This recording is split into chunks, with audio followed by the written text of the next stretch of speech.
So I just have a brief story of what happened to me in Glendalough. I used to come here and I used to feel very physically unfit and almost like hungover or poisoned. And this went on for a long time. And then I was thinking, well, this whole valley was a monastic settlement. The whole valley, like you're only seeing the tiny ruins that are left, but the whole valley, all the way back down to the village we drove up through. So I was thinking, well, if St. Kevin came here and he knew it was, a good place to start a monastic valley, and the whole valley is that high power, why don't I just directly go and talk to the guides who St. Kevin talked to know to come here? And it was instant when I started talking directly to the guides that St. Kevin had been talking to. My physical body was fit, it was free flowing, I could walk for miles up the mountains and everything, but they had me slow down until I realised what it was they were trying to tell me. So I always tap into the guides that spoke to St. Kevin, and that's what the meditation is that I want to do now. So if we just settle ourselves, and it's very much about going down underneath the earth and what's beneath the earth in this place, and the makeup, the vibrational makeup of the rock that's underneath this place, and the energy and the knowledge that's stored underneath this place. And we'll see it later when we go up the hill, the white quartz rocks and the trees growing over the white quartz rocks. And it's the whole vibrational knowing of how to live in harmony with nature, how to engineer in harmony with nature, and how to be an advanced society in harmony with nature and aligning with the whole universal system that we're a part of, which we would call a natural system. But it's a whole thing of naturally being able to get water to flow where you need it to flow so that you can have your industries and have your breweries and have your educational systems, that everything is in complete alignment with the sun and the moon and the stars. And that's what the round tower is used for. It's a tool. It's like the way you would have used a medicine wheel or a ring of the Ra. It's all to do with helping the human get to meditative states where they're in perfect harmony and perfect alignment with the universal systems beyond this planet and into infinity. And it's making those kind of leaps that all of that can actually have practical applications for humans, which lead to healthier states for living on this planet. So if we just take a moment just to go under the earth again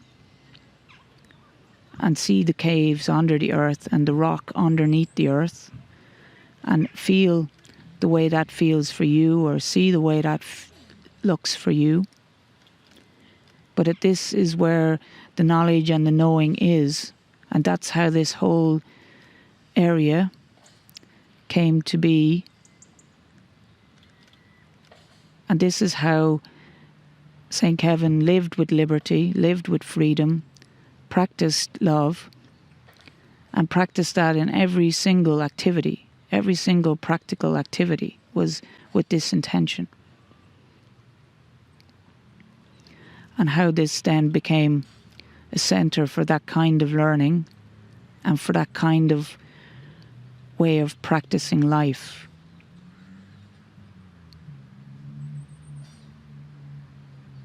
Greetings, dear ones. I am Cryon of Magnetic Service. Again, we sit outside, and this day is beautiful, and the sun is here for us to enjoy. You can hear Gaia, you can hear the birds, you can hear the life. It is the 8th channel. And 8 in numerological terms, in the simplest form, means abundance. There is abundance here.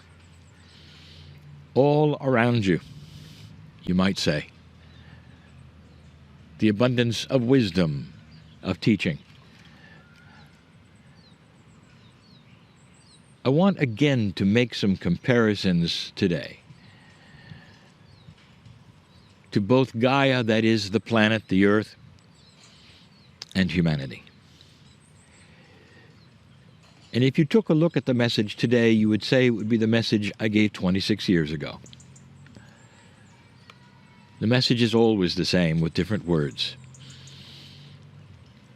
But the message is now more acute, that is to say, it's sharper, because of the shift of humanity that is occurring. And part of the shift of humanity is that which is allied with nature, that which is allied with the planet.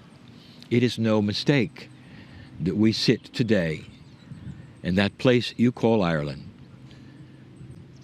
where it's all about the planet and the multidimensional things that you feel here as you sit here.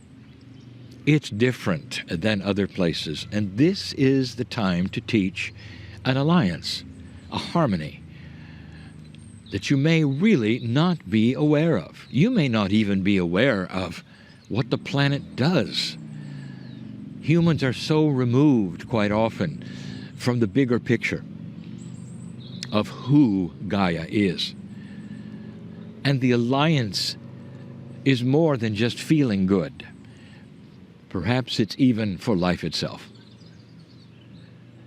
Let's look at the planet in 3 different areas, and then briefly I'll ask you to do the same.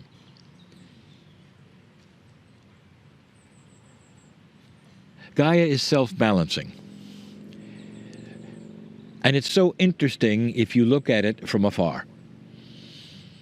If you could stand back and see the little round marble, which is the Earth, and realize that it has only one outside source, and that is the sun. Everything else must occur within itself. It is self-balancing. All of the systems that it has, the multiples of complexities, must continue, and they do. It must be balanced. And you might say, well, that's fine and that's nice, but it's more than fine and nice. It's not that easy.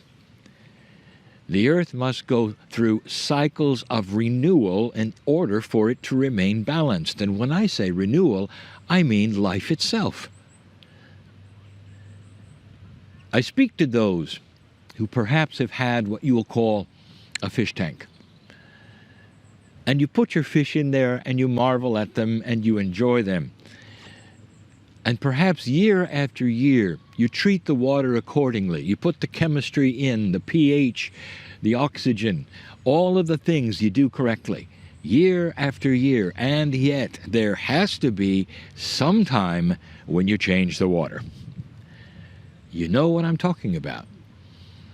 The Earth cannot do that. How does it work? If you've ever wondered how the planet sustains self-balance, you're looking at it right now. It is the theme of Cryon. It's part of the shift. What you call weather change, what some have literally called the warming cycle. It is a cycle. It's a cycle of warm and cold. It's happened before. Now, humans haven't been around long enough to record this cycle accurately and know that it's natural. And so humans are very excited. They see things starting to shift. They believe they've caused it themselves. They have not. This has happened over and over and over. Listen, dear ones, the Earth does some startling things you may not even be aware of in order to balance itself. It will create life and death on the planet, and renewal is the result. With warm and cold, sometimes it will kill its own fish and wipe out its own reefs in order to start again. And in the restart, the nutrients are there fresh.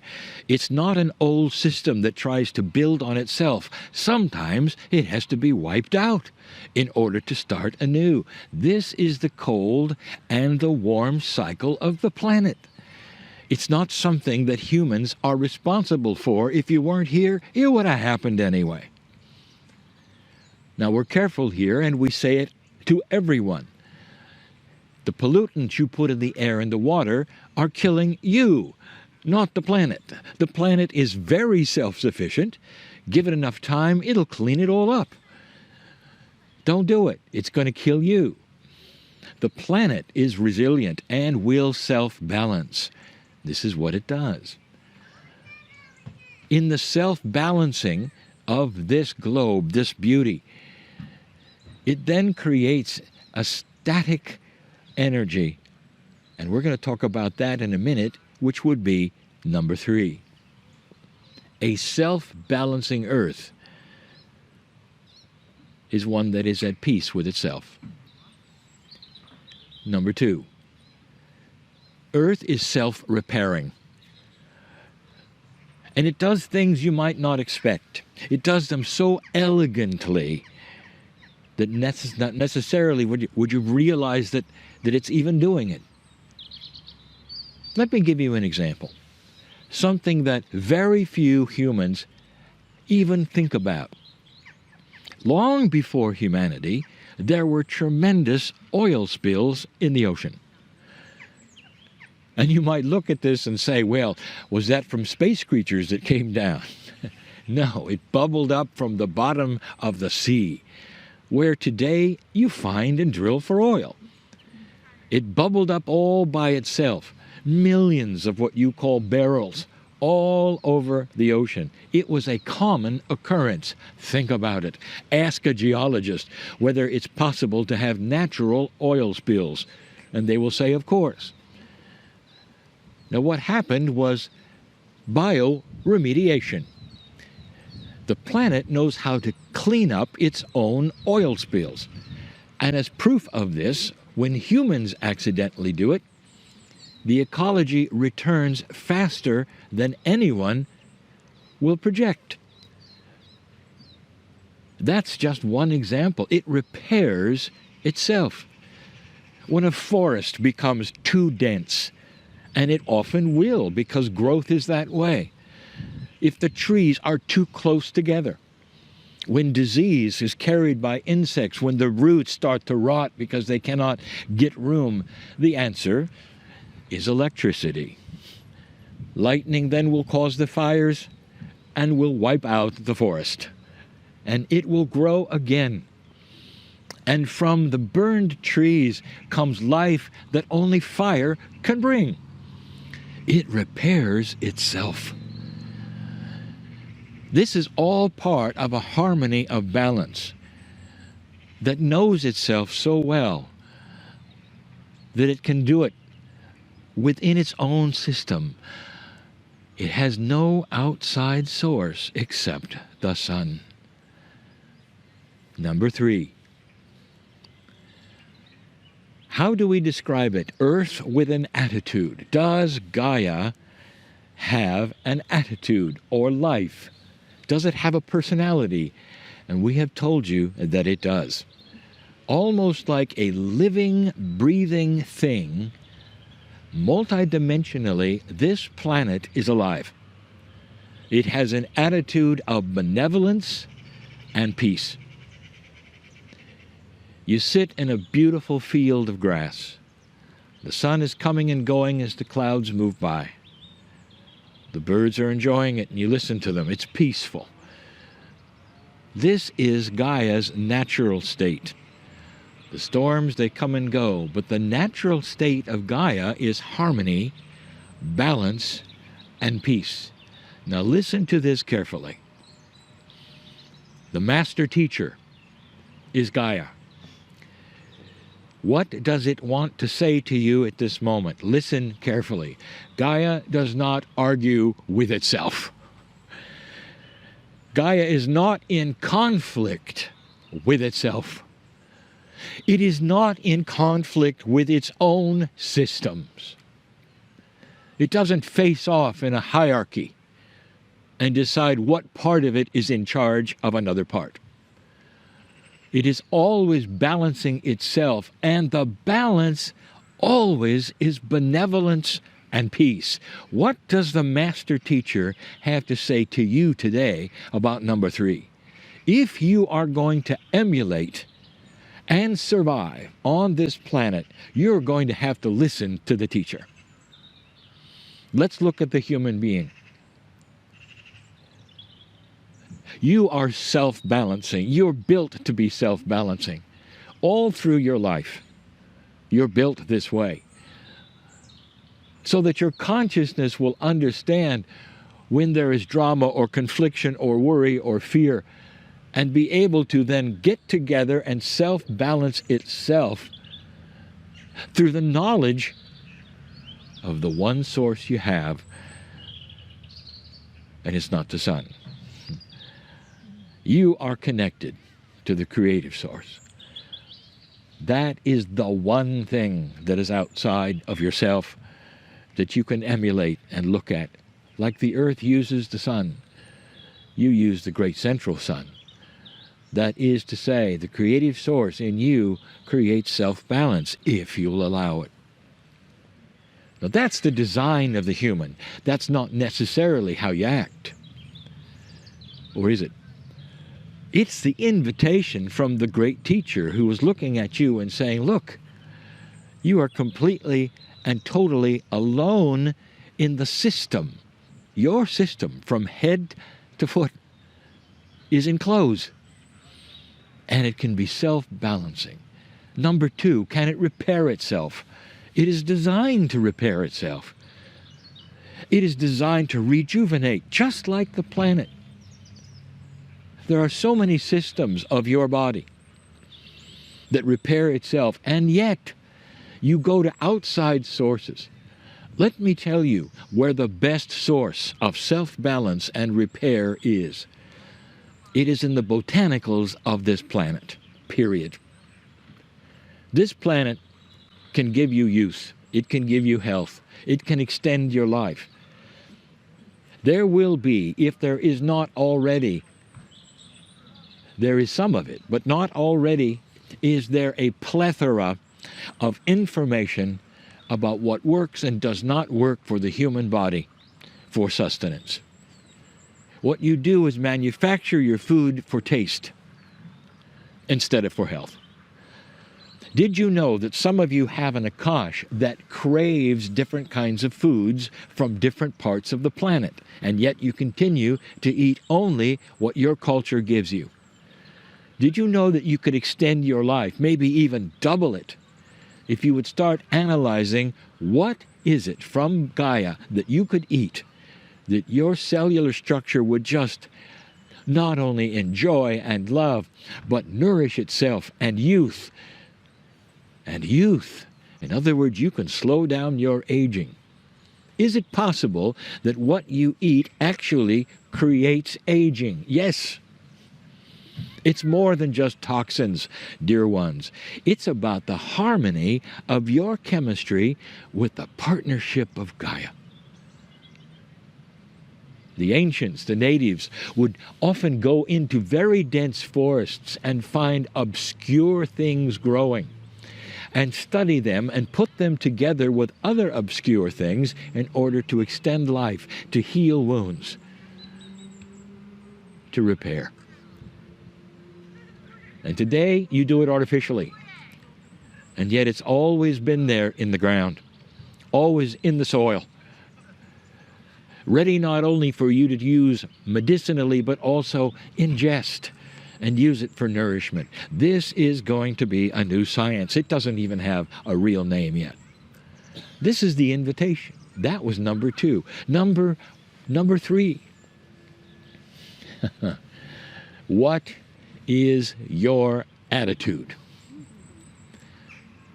The great teacher says that if you're not peaceful, you'll be at war.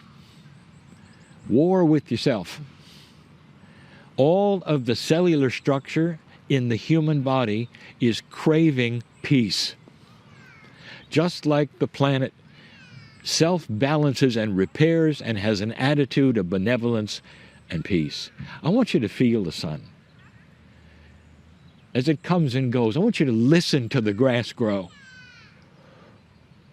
perhaps to the birds, perhaps to children playing in this peaceful area, and understand the great teacher Gaia is saying to you, what is it about you that you want to create fear in your life over the things around you, or perhaps drama over the things around you?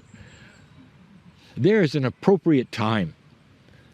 Life is life, but where is your center point? Is it peaceful? The great teacher is that which you can look at right now and enjoy all day long. Again, we say that the trees do not get up and move around and argue with one another. The trees are benevolent with where they sit, and they work with each other. Everything works with everything else. And it's not a design, it is a system, and that's different. What is your system of life? When you look at others, can you see the creative source in them? An animal looks at nature and sees itself. A tree sees itself. And everything around it is part of itself. One system of benevolence. The planet does not fear. And you would say, well, what should it fear? What could it fear? I'll tell you, dear ones, that there's a lot of things out there in space. It does not fear. It is self-balancing. It is peaceful within itself, because that is the state of eternalness.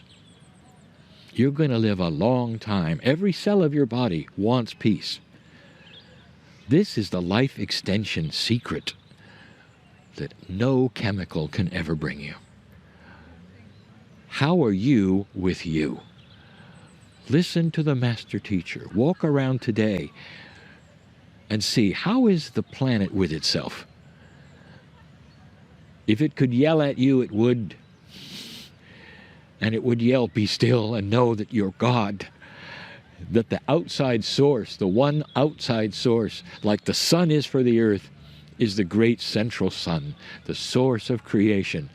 And that source teaches you peace, benevolence, and compassion, self-balance, and you'll stop aging. Every cell of your body, chemically, yells. It wants peace. Do you argue with yourself? Don't answer that. And if you do, you're not connected with the teacher. That's enough for now. Enjoy this day as you walk among that which wants to teach you. And so it is.